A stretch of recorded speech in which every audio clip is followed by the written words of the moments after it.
The big shift that we're seeing right now is away from the data, testing, although they still talk about that.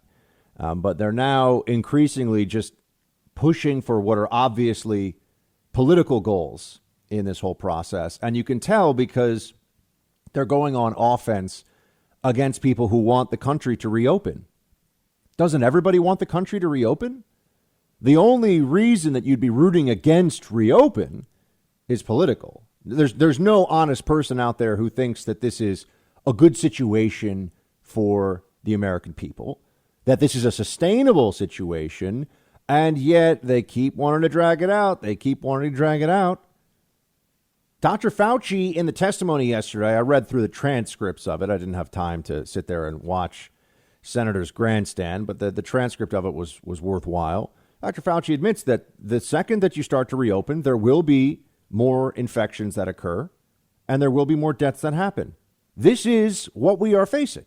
Now, it's not going to be overwhelming. I don't think it's going to be this massive second wave that people have been talking about, but we got to be able to have a conversation as adults in this country about what the future looks like.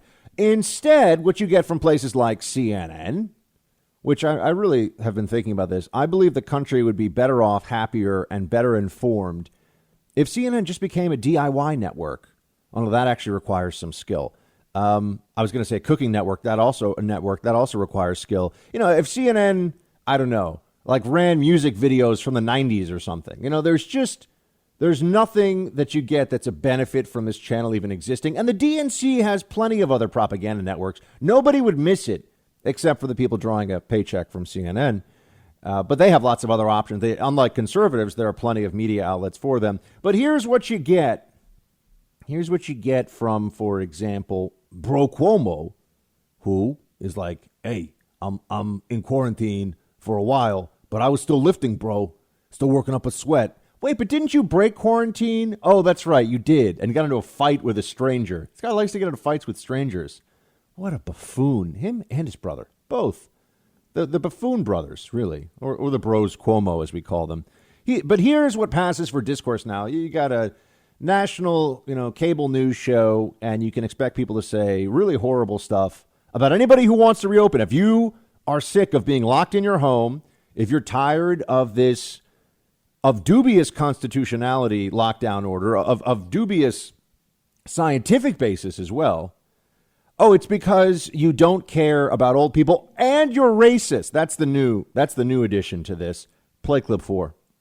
It's an interesting juxtaposition, Sanjay, that the president's thing is about being anti-elitist. His buddies over on Fox State TV, anti-elitist. 10,000 deaths are the price tag that their model puts on this. Talk about being elitist. If that's okay, who do you think those 10,000 people are going to be? Who's getting affected the most? The working class, the brown working class. Who's most afraid of reopening too soon? The brown working class. Who's getting sick the most? The brown working class. Who's dying the most? They are. There's nothing elitist about that. It's everything that's elitist. Do any of you believe for one second that Bro Cuomo, who because of his last name got into certain academic institutions that he never would have otherwise, and because of his last name has a job at CNN as a news anchor where he's entirely replaceable and deeply unimpressive. Do any of you think that he really cares about, as he calls it, the, quote, brown working class? This is a guy who shuttles between a multi-million-dollar apartment in New York City and a house in the Hamptons, which for those who don't know is the fancy vacation destination within a couple of hours of New York City out on Long Island. I mean, I really ask this question in earnest. Are we supposed to believe that all of a sudden that Chris Cuomo cares so much more than everybody else about the minority working class, and that's why he doesn't like the administration's plan for reopen, which the administration's plan for reopen has been approved by and signed off on by the public health experts that are, I think, having far too much influence in this whole process. But this is where it all goes. You're going to see a series of emotional and moral blackmails occur in the weeks ahead, in the days ahead. It's already happening. But this is what the argument's going to turn into. It was you want old people to die, and now it's you want old people and minorities to die if you believe that a disease that has a 99.9% survivability rate for everybody under the age of 70, if you believe that that is the case, that we shouldn't shut down the whole country, you don't care about old people. And now they're saying you don't care about minorities. As we know, the disease does not discriminate between minorities and anybody else. It's a virus. It infects human beings. But because of demographic distribution, particularly in New York City, and the density and the public transportation system and a few other factors added in here, yes, it has had a disproportionate impact on people who live in some parts of the city that are largely minority. But it's also infecting people all across the country, and people of all backgrounds and ethnicities are getting this and dying from it. Interestingly enough, I was surprised to see the numbers because I think there was an anticipation that we had been thinking that, well, one, it was going to be a lot higher overall, but smokers don't seem to be at as high of a risk for this. In the early days, smokers were, I know some, I talked to a few about it, and they were terrified. It turns out that smokers aren't really at as high risk for this. But regardless, the moral blackmail attempt here should be met with, first of all, the disdain that it deserves. I mean, Chris Cuomo is being, this whole thing is disingenuous. What does he want us to do? We're just going to stay locked down forever. We're going to allow the economy. It's the damage that is happening now economically. You won't really even be able to understand it for months to come. And it might even be years before we're able to see the full and long-term impact of it, as well as the immediate damage of 30 million people unemployed, of businesses that we keep thinking we're going to come back, we're going to hit our stride, will be something close to previous capacity. That's not true. That's not true for the two reasons of the regulations and the restrictions that are being put on these businesses. It's also not true because there'll be much less demand. And then there are whole industries that I think are at risk. I mean, there's an expectation right now that the airline industry might end up having to lay off 100,000 people this fall. What do we do? I mean, how do we get our airline industry back before there's a vaccine? You know, you're going to start to see entire business sectors that are effectively collapsing. This is why we have bailouts of bailouts already, and bailouts of state governments, and bailout of local governments, and you're going to have bailouts of more companies and individuals. Now, the individuals aren't really getting a bailout. It's a rescue, and it's a rescue in response to a government policy. But that all said, we don't have the money for this. So we can be honest about this and understand that this is not a solution. And no public health expert will go on TV and say it is, to just keep our heads down, stay at home. You know, I think it's so fascinating, too, for all of Chris Cuomo's bluster here about as he calls it, the brown working class. Who does he think a lot of the frontline workers are? Who does he think a lot of the people who are still delivering food, who are still, working for UPS and for the Postal Service and working in grocery stores and working in pharmacies? There's a considerable contingent. I mean, I don't know what the percentages are, but plenty of them are minorities, and they're still risking their lives every day. If you believe that being outside and conducting any kind of business is risking your life, which is what we're all being told. It's always risking your life, right? You leave your house, and I've said this to you before, I'm always reminded of the line from the movie Heat with Al Pacino where he says, you get killed walking your doggy, which is true.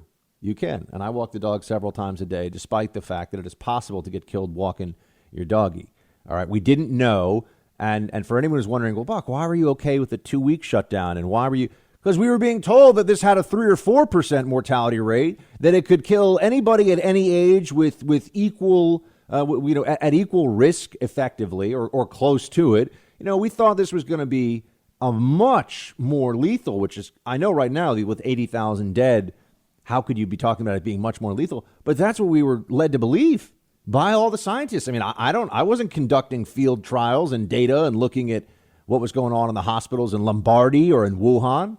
We were told that this was going to be, orders of magnitude worse than it was in terms of death. So, yeah, in that scenario, we're going to have to take a pause here and see what's going on. But now we have the numbers, now we have the data, and we can live through this. But you're seeing the The game the left is going to play now, and this is for political purposes, because they're not so stupid. Well, at least most of them. Some of them are so stupid. But they're not so stupid in general that they really think that we can just stay in lockdown indefinitely. I don't think they're that dumb. Some of them may be, but most of them aren't. What you're seeing is using this as a moment to pretend that they care so much more about life, and therefore they're the good people, the better people, when also at the end of this, they view an enormous benefit to a continued, now when I say continued shutdown, maybe it's a series of shutdowns, maybe it's keeping us all in phase 1 or phase 2 of the reopen. They want this to go as slowly as possible before the election because they want Donald Trump to lose re-election. That is a major motivation for them at this point. The left, the Democrats, that is at the top of the list. It's top of the list.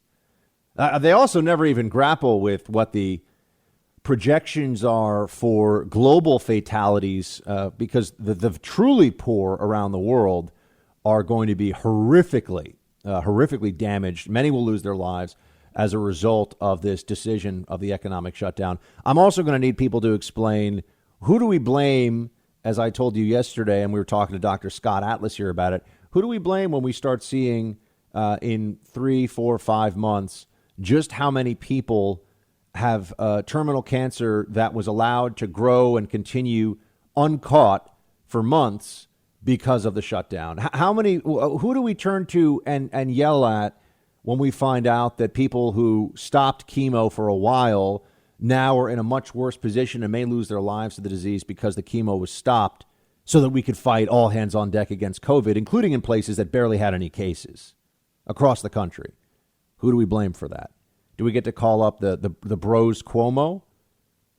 If you listen to the media, you're not allowed to blame Governor Cuomo for decisions that seem horrifically bad now in retrospect across the board, and a record that is appalling.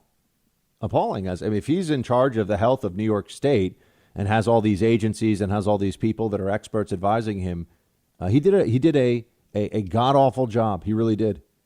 But you won't hear that from the media. That's where we're heading, my friends. It's just going to turn into political trench warfare for the next few months. They're going to try to make this as slow as possible, and they will justify all the economic pain and destruction to themselves with two things.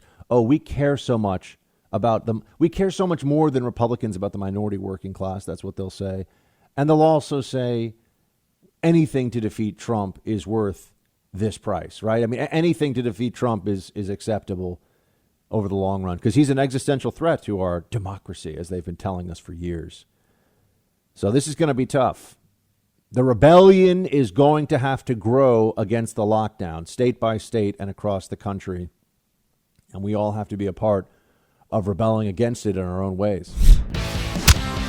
Hey, Team Buck, thank you so much for watching The First on YouTube. If you like this video, please click that little thumbs up button so then it will log as liked. And also, if you want to see more great content from The First, please click subscribe.